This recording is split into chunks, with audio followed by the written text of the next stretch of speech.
which many of you know was down in the Western Hemisphere, redeployed across the Atlantic to set the theater. The ship, her crew, their families, and the entire strike group took a deep breath and, as they always do, began planning to conduct combat operations. The integrated Reserve and National Guard forces have continued to demonstrate the value of America's reserve forces, including the Wisconsin Army National Guard operating in Kuwait and Iraq, and Air National Guard units from a variety of states to include Vermont and Virginia. In the case of the Vermont Air National Guard and the 158th Fighter Wing, they were mobilized for Operation Absolute Resolve and then were tasked to take their F-35As across the Atlantic instead of going home to be prepared to support this operation. The same is with our Air National Guard and Air Force Reserve Command tanker and mobility forces, who stepped right out of their civilian jobs to deploy and to protect the region. Lastly, I want to highlight the unsung heroes of warfare, our American logisticians and sustainment force, those who quietly work every day behind the scenes to project and sustain America's combat power. Our leaders from World War II were right when they said professionals do logistics. As regional tensions rose, the Joint Force elevated our force protection measures on the order of the Secretary and repositioned discreetly civilians and non-essential personnel designed to ensure the safety and security of our Joint Force. By the time operations began, only essential forces remained on our bases and in theater, all ready, capable to respond. So now let me move to H hour. At 3:38 p.m. on Friday, February 27th, the United States Central Command, through the Secretary of War, received the final go order from President Trump. The President directed, and I quote, "Operation Epic Fury is approved. No aborts. Good luck," close quote. In the region, every element of the Joint Force made their final preparations. Air defense batteries readied themselves, checking their systems to respond to Iranian attacks. Pilots and crews rehearsed their strike packages for the final time. Air crews began loading their final weapons, and two carrier strike groups began to move towards their launching points. Across the globe, our operations centers came alive in Tampa, Florida, here at the Pentagon, and of course forward in the Central Command AOR. As always, operational security was paramount as we sought to maintain and sustain the element of surprise. This operation was highly classified so that at H hour, the enemy would see one thing: speed, surprise, and violence of action. The first movers were U.S. Cybercom and U.S. Spacecom, layering non-kinetic effects, disrupting and degrading and blinding Iran's ability to see, communicate, and respond. At H hour, the beginning of major combat operations, 01:15 local Eastern Daylight Time, 9:45 local AM Tehran time, as dawn crept up across the Central Command AOR, the skies surged to life. More than 100 aircraft launched from land, sea, fighters, tankers, airborne early warning, electronic attack, bombers from the states, and unmanned platforms, forming a single synchronized wave. This was a daylight strike based on a trigger event conducted by the Israeli Defense Forces, enabled by the U.S. intelligence community. The first shooters at sea were Tomahawks unleashed by the United States Navy, closed in on Iranian naval forces, and began to conduct strikes across the southern flank in Iran. On the ground, forces fired precision standoff weapons, measured, deliberate, precise, and lethal. This was a massive, overwhelming attack across all domains of warfare, striking more than 1,000 targets in the first 24 hours. We are now roughly 57 hours into the operation. In the initial phase, CENTCOM's focus was systematic targeting of Iranians' command and control infrastructure, naval forces, ballistic missile sites, and intelligence infrastructure designed to daze and confuse them. Coordinated space and cyber operations effectively disrupted communications and sensor networks across the area of responsibility, leaving the adversary without the ability to see, coordinate, or respond effectively. The combined impact of these strikes, swift, precise, and overwhelming, has resulted in the establishment of local air superiority. This air superiority will not only enhance the protection of our forces, but also allow them to continue the work over Iran.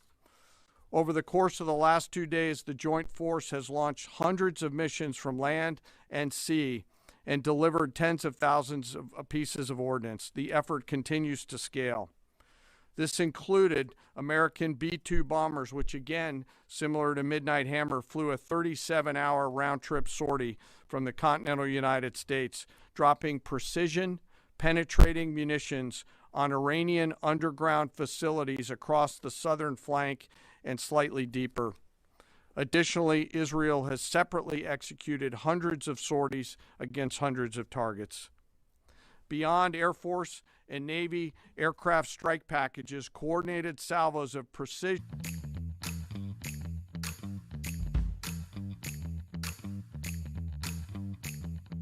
You see the world differently, and that's your superpower. If you're full of ideas and love to create and design and solve problems in a smart way, you're in the right place. At Monash University, Indonesia, disorient and confuse the enemy. I will note that this operation had several combat firsts, which I'll allow at some point in the future Admiral Cooper to talk about since he owns the AOR. While we've prosecuted a relentless offensive campaign, our defense has been equally important. Across the theater, operations have remained steady and disciplined. Once again, our integrated air and missile defense network is performing exactly as it's intended.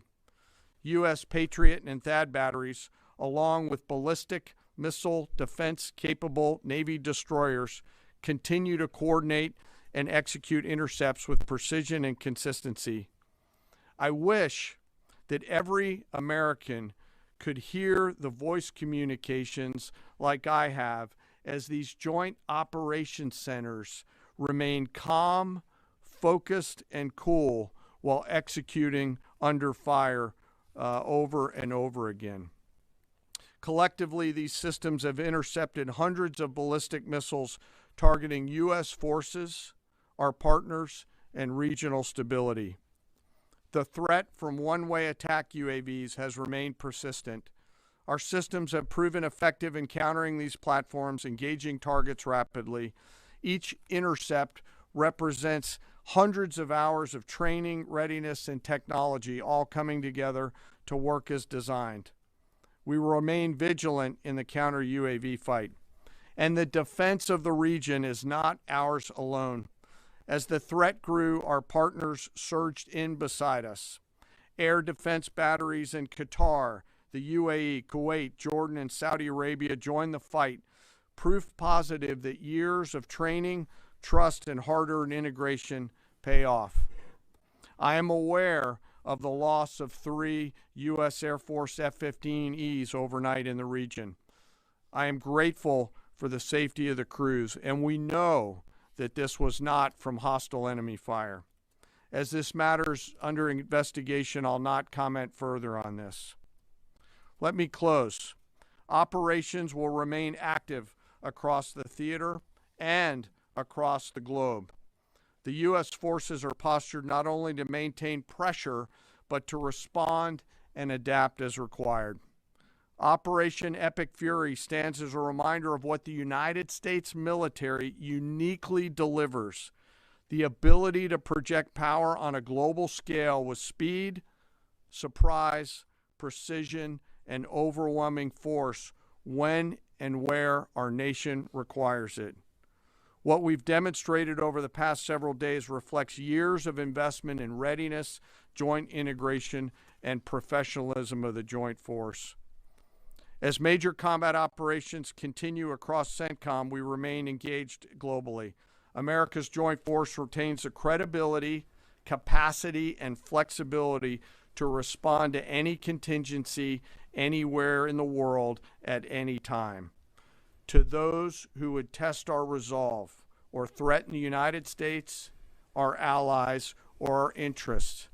Understand clearly, we can reach you, we can sustain the fight, and we can scale the fight, and we will prevail. To the American people, your joint force remains steady, frosty, calm, and focused. Your service members are trained, disciplined, and determined. We understand the risks of this mission and the weight of the responsibility that we carry. We also recognize that our families also shoulder the burden at home. You are a part of this too. I am proud today, as I am every day, to stand as a member of America's Joint Force. There is no mission too complex, no distance too great, and no adversary too determined for the men and women who wear our nation's uniform. We mourn our fallen, we honor their families, and we continue our mission with focus, unity, and strength. And now I'm happy to take any questions. Thank you, Mr. Chairman. Right here. Go ahead. Thank you for your time. What percentage of Iranian long-strike capabilities are still in the fight, and what is our exit strategy here, and when will it be deployed? Well, they have long-range strike capabilities, which we are hyper-focused on. The brief we got just this morning, Admiral Cooper knows exactly and precisely what kind of threat matrix he's looking at, the way they might change their techniques, and how we adapt to that. So we're making sure the theater commander has absolutely everything he needs. I mean, one of the things the chairman mentioned is for months and months, even before we built up, we ensured that we had maximum defensive capabilities in theater to allow the president the decision space in the future. So even before this build up in the last 30 days, we discreetly brought defensive assets in to make sure, understanding that there are Iranian capabilities. As far as time frame, I would never hang a time frame from our perspective. The commander-in-chief sets the op tempo and terms of this fight. As I said, it's on his terms. And we'll make sure that Admiral Cooper and his team have everything they need, not just to defend. I mean, the best defense is good offense. And so we're aggressively pushing into that airspace over that southern flank to ensure that we control it and we destroy anything that moves that would attempt to shoot us. Think of it as shooting the archer instead of the arrows. That's where we want to be. And we have the kind of exquisite intelligence to get over the top, find that and destroy it. It won't happen overnight. This is a big battle space with a lot of capabilities. That's part of the reason why it's such a threat to us. That's why I talk about conventional umbrella to blackmail nuclear ambitions. They were building up this conventional arsenal in order to ensure that no one would ever block them from their ability to get nuclear weapons. So we're very clear-eyed about the nature of this Iranian threat, and we're going to get after it. I don't know if you have anything to add to that, Mr. Chairman. Thank you for the question. The only thing I'll add is that unlike an operation, a single operation like Midnight Hammer or Absolute Resolve, it'll take some time for us to conduct battle damage assessment, and the targeting cycle that CENTCOM will run will take those things into effect. Admiral Cooper will adjust his plan and fires accordingly to ensure that we're attriting that. He's focused on long-range strike capability coming out of the enemy, and that's a key and essential part of it. Of the capabilities that still exist from the enemy front? Yeah, that's what I mean when I say we're still doing BDA. Normally we'd be able to see a singular thing and we'd assess pretty quickly. He's doing offense and assessment simultaneously, so it'll take longer for us to assess than it would in a single operation. Secretary Hegseth, thank you. Reagan Reese with the Daily Caller. Two questions for you. The president said yesterday in his video message that we will leave Iran when we complete all of our objectives. What are our objectives, and can you share more information on how the soldiers who were killed were killed? Well, I laid out the objectives, as did the chairman. They're completely nested. I mean, Iran has an ability to project power against us and our allies in ways that we can't tolerate. So whether that's ballistic missiles and drones, so offensive capabilities, effectively their Navy, which would attempt to set other terms and impose different costs, drone capabilities, which we laid out there. And ultimately, though, this tying it back to Midnight Hammer, the president has been willing to make a deal. You can't have a nuclear bomb. Radical Islamists can't have a nuclear bomb that they wield against the world. He gave them every single opportunity. Then we precisely took it away. And even then, after that, they didn't have that. They didn't come to the table with a willingness to give it away. So ultimately, those nuclear ambitions, which never ceased, are something that had to be addressed as well. So that's a discrete sense of what's being addressed here to ensure that they can't use that conventional umbrella to continue a pursuit of nuclear ambitions. And then as it pertains to the U.S. casualties, that particular incident was, you have air defenses and the lot's coming in and you hit most of it, and we absolutely do. We have incredible air defenders. Every once in a while you might have one, unfortunately we call it a squirter, that makes its way through, and in that particular case it happened to hit a tactical operations center that was fortified, but these are powerful weapons. So we certainly will do, as I said, moments like that, as we remember them and we take care of them and take care of their families, only stiffen our resolve to ensure that we do this properly. Thank you. Yep. Right here. Thank you, Secretary Hegseth. I had two questions for you. First, are there currently any American boots on the ground in Iran? No, but we're not going to go into the exercise of what we will or will not do. I think it's one of those fallacies for a long time that this department or presidents or others should tell the American people this, and our enemies, by the way, here's exactly what we'll do. Here's exactly how long we'll go. Here's exactly how far we'll go. Here's what we're willing to do and not do. It's foolishness. And so President Trump ensures that our enemies understand we'll go as far as we need to go to advance American interests. But we're not dumb about it. You don't have to roll 200,000 people in there and stay for 20 years. We've proven that you can achieve objectives that advance American interests without being foolish about it. Now, will we be bold about it? Are we willing to be decisive about it? Do we put months and months of planning into what kind of effects we want to achieve? Absolutely. But going forward, why in the world would we tell you, the enemy, anybody, what we will or will not do in pursuit of an objective? We fight to win. We fight to achieve the objectives the President of the United States has laid out, and we will do so unapologetically. Thank you. Is there any significance to Israel carrying out this strike to kill the Ayatollah? And I wanted to know, what was your immediate reaction to finding out about his killing? I think Israel did a great job in the conduct of that operation. President Trump put a 4-week timeline right on here. it. Are you Please. saying that's wrong? Yeah, thank you. You mentioned during the briefing, General Caine, that there would be additional troops sent to the region. Could you say how many troops currently are involved in this operation and how many additional troops are planned to go in this next phase? I don't want to talk specifics because that would tip the enemy off. We have more tactical aviation flowing into theater just based on the time it took to get it out there. I think we're just about where we want to be in terms of total combat capacity and total combat power for Admiral Cooper. One of the things, though, that a commander, he'll consistently assess the trajectory of the campaign. Is he on or off trajectory? And then make an ask of the joint force, which will then develop options for consideration by the Secretary and the President to either increase or in some cases decrease the amount of combat capability that we have over there. I heard the question about 4 weeks. It's the typical NBC sort of gotcha type question. President Trump has all the latitude in the world to talk about how long it may or may not take. 4 weeks, 2 weeks, 6 weeks. It could move up. It could move back. We're going to execute at his command the objectives we've set out to achieve. And what he has shown an ability to do that other presidents can't quite seem to have the aperture to do, well, I mean, Joe Biden didn't even know what he was doing, is to look for opportunities and off-ramps and escalations for the United States that creates new opportunities to execute what we need on our own timeline. So you can play games about 4 weeks, 5 weeks. He has all the latitude, and I'm glad he does, because there's no better communicator than our president expressing those things. To the Daily Mail. I've been in meetings with the president for the last 2.5 days. We know exactly where his headspace is, and he will communicate as he should exactly what he would like, and we will follow those orders. And I think everything he said on that is right down the middle. Chairman, did you Absolutely. have evidence Yes, right there. Yes, sir. Thank you very much, Secretary. I left my hometown of Sakis in Iranian Kurdistan in 1996. Can you promise that I will be able to return home safely this year? And I have a following question too, please. I appreciate the question. I'm not here to place guarantees on that, but I think the message the president has given has been clear to the people of Iran. This is your moment.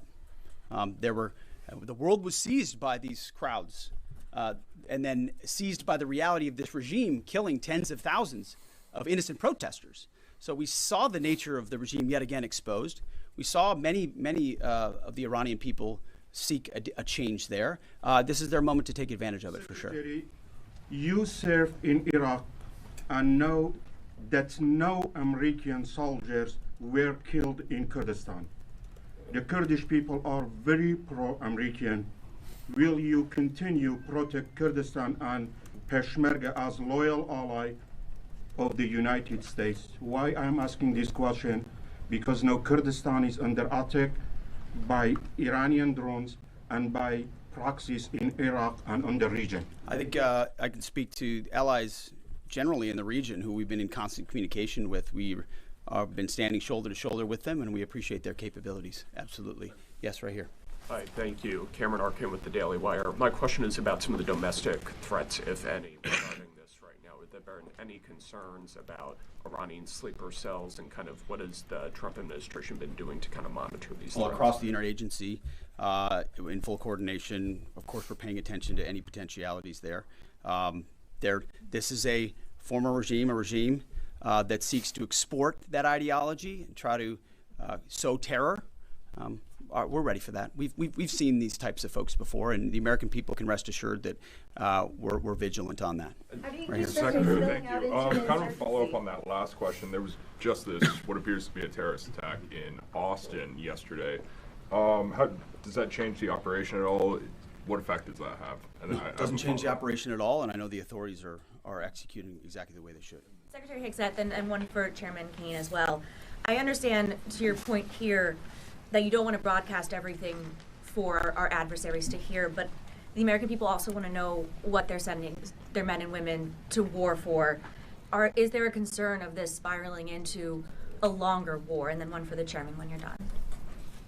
Did you not hear my remarks? I mean, we're ensuring the mission gets accomplished, but we are very clear-eyed, as the president has been, unlike other presidents, about the foolish policies of the past that recklessly pulled us in to things that were not tethered to actual clear objectives. So we know, we have plans, we have generals, we have chairmen, we have commanders, CENTCOM commanders, Admiral Cooper, who's executing very deliberately to ensure outcomes that I laid out are accomplished. But we would never, in front of a press pool, lay out how long that may take. The mission for our warfighters, which is what matters to us, is very, very clear. And they're executing it right now violently. And just for the chairman quickly, I have one for the chairman. You said this is not a one-night operation. It will take time to achieve the goals. What would be the goal line here for you? I think the Secretary laid out the military objectives, and that's what we execute against, is the military objectives. Last one right here. Uranium is. Thank you, sir. As you've said, there are a large amount of U.S. service members that are in harm's way right now. What is your prayer for them? First of all, my prayer for them is that I do pray for them. My wife prays for them. Our family prays for them. Our cabinet prays for them. None of this is done on a whim. Having been in their boots, having been in their shoes, having been in their flight suits, I know we think about them with every decision that we make and every recommendation that we make to the President of the United States. Those recommendations are made prayerfully. And when I pray every day for them and for this mission, I pray simply for the biblical wisdom to see what is right and the courage to do it. It's going to take courage to follow through on this. There's going to be a lot of noise, and we pray for that, and we hope all of you do as well. Thank you very much. Appreciate it. Thank you. Going to strike first.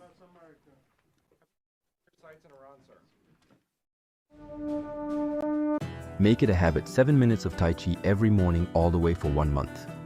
This Monday, we will start the advanced Tai Chi workout for beginner men aged 40 to 60 plus. Just 7 minutes a day to reset your body and mind. Week 1, you'll feel the difference. Week 2, you'll see the change. Week 3, you'll move like never before. Tap the screen to restart your journey.